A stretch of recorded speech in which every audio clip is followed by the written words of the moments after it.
দর্শক বন্ধু, এই ধরনের পর্যায়ক্রমিক বর্গমূল থাকলে আপনারা কিভাবে সংখ্যা বের করবেন আসুন করে দেখাই। এখানে দেখুন কটি স্কয়ার রুট রয়েছে দুটি, তাই আমরা কি করবো দুবার অর্ধেক করে নেব। একটি কাটবো,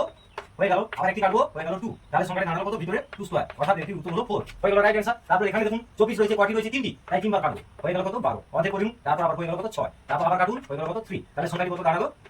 তাহলে এটি উত্তর হলো কত 27, হয়ে গেল রাইট অ্যান্সার। তারপর এখানে দেখুন কয়টি রুট রয়েছে 1 2 3 4টি, চারবার কাটতে থাকবো, একটি কাটুন 64, হয়ে গেল, তারপরটা আবার কাটুন, তারপর কত হচ্ছে 32, হয়ে গেল, তারপরটা আবার কাটুন, হয়ে গেল কত 16, তারপরটা আবার কাটুন, হয়ে গেল কত 8, তাহলে সংখ্যাটি কত দাঁড়াচ্ছে 4 পাওয়ার 8, তাহলে এটি উত্তর দাঁড়াচ্ছে দেখুন 655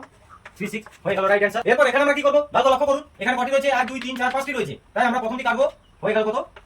অর্ধেক, তারপর দ্বিতীয়টি কাটবো, তারপর আমরা কি করবো আবার অর্ধেক করে নেবো, তারপর তৃতীয়টি কাটবো, তারপর আমরা কি করবো অর্ধেক করে নেবো, তারপর চতুর্থটা কাটবো, তারপর কত হচ্ছে দেখুন এখানে এটা করে নেবো, তারপর দেখুন লাস্ট কাটবো, এটি কত হচ্ছে দেখুন 3, সংখ্যাটি দাঁড়ালো দেখুন 3 কিউব, অর্থাৎ এটি সংখ্যাটি হলো 27, হয়ে গেল রাইট অ্যান্সার। এবার এখানে আমরা কি করবো ভালো লক্ষ্য করুন, এখানে কত রয়েছে 1 2 3 4 5 6টি, তাহলে আমরা প্রথমটি কাটবো, প্রথম অর্ধেক করে নেবো, তাহলে কত হচ্ছে 96, হয়ে গেল, এরপরটি কাটবো, তারপর আবার অর্ধেক করে নেবো 48, হয়ে গেল, তারপরটা আবার অর্ধেক করে নেবো, তাহলে কত হচ্ছে দেখুন 24, তারপরে আবার অর্ধেক করে নেবো, তাহলে এটি কত হচ্ছে দেখুন 12, তারপরটি আবার কাটবো, এটি দাঁড়াচ্ছে কত 6, তারপরে আবার একটি কাটবো, এটি দাঁড়াচ্ছে কত 3, সংখ্যাটি পেলাম এবারে আমি কত 2 কিউব, অর্থাৎ সংখ্যাটি দাঁড়ালো 8, হয়ে গেল রাইট অ্যান্সার। কেমন লাগলো আজকে আমার ট্রিক অবশ্যই কমেন্টে জানাবেন, আর এই ধরনের নিত্য নতুন টপিক দেখতে গেলে আমার চ্যানেলটি অবিলম্বে ফলো করুন, সাবস্ক্রাইব করে পাশে থাকুন। দেখা হচ্ছে পরে নতুন টপিক নিয়ে, পর থেকে ভালো থাকবেন, বাই বাই।